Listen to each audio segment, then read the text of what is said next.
Well, welcome to the 700 Club. Israel is warning that Hamas is trying to blow up the ceasefire after an attack on IDF troops in Gaza.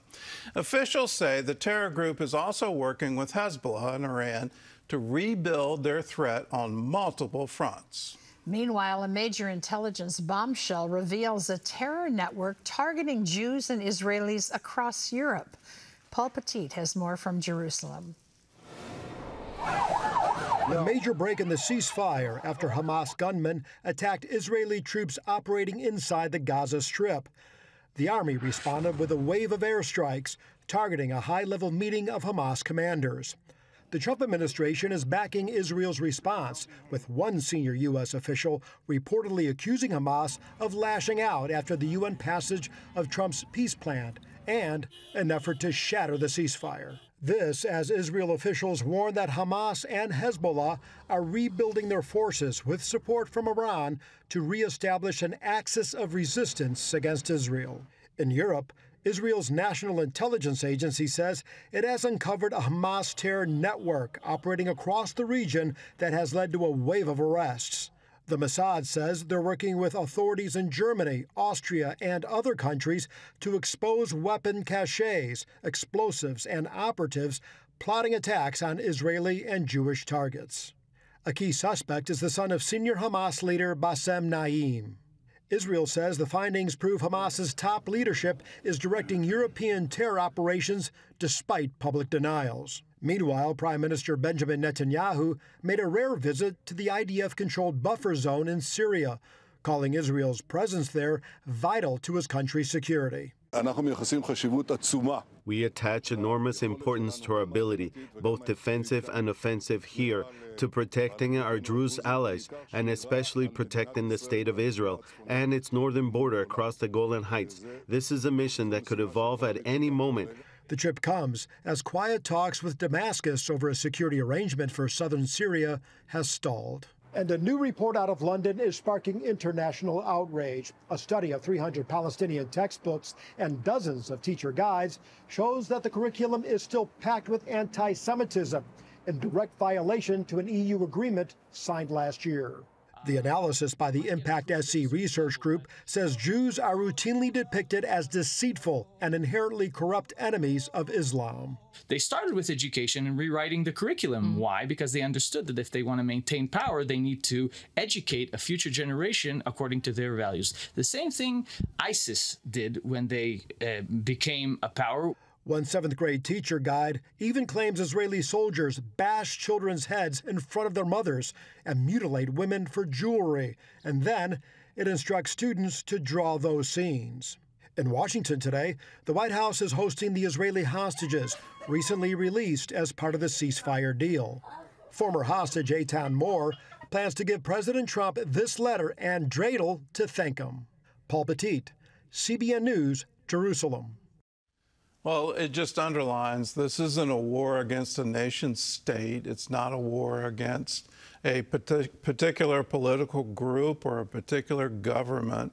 It's a war against an ideology, and it's an ideology of hate that is rooted in Islam. They go back to their religion, and in that religion, if you kill Jews, somehow or other, you've done something good for God.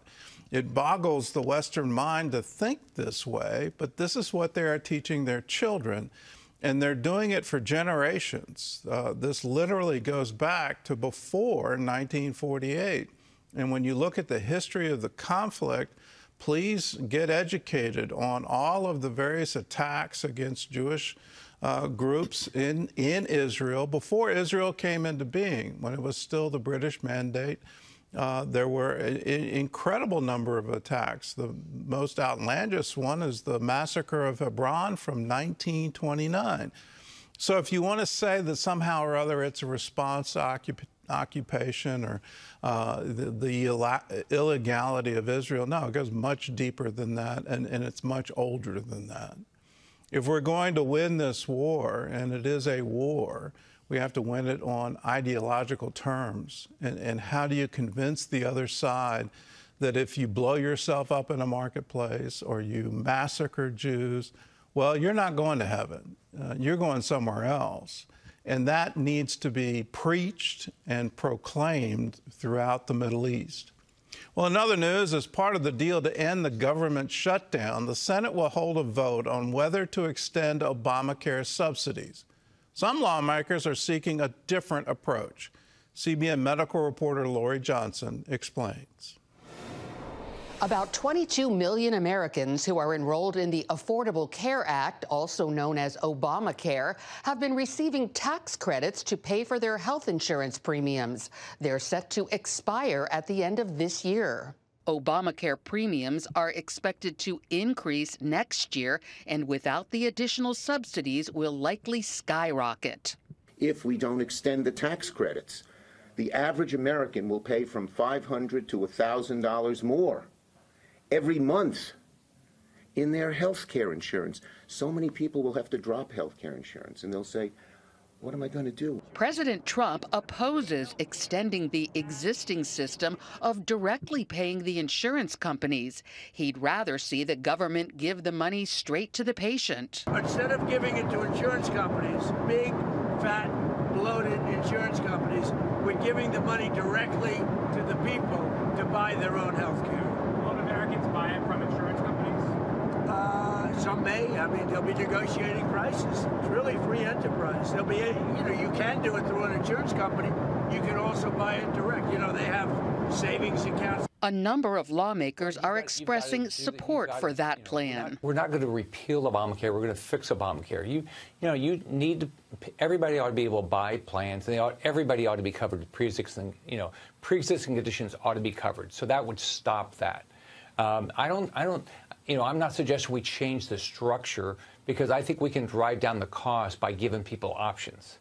Government money deposited into Obamacare enrollee accounts could be used to pay for deductibles as well as premiums. The president is proposing that we take the $26 billion that would be going to insurance companies if we just do a straight-out extension. And by the way, 20% of that $26 billion, 20% will go for profit and administrative overhead.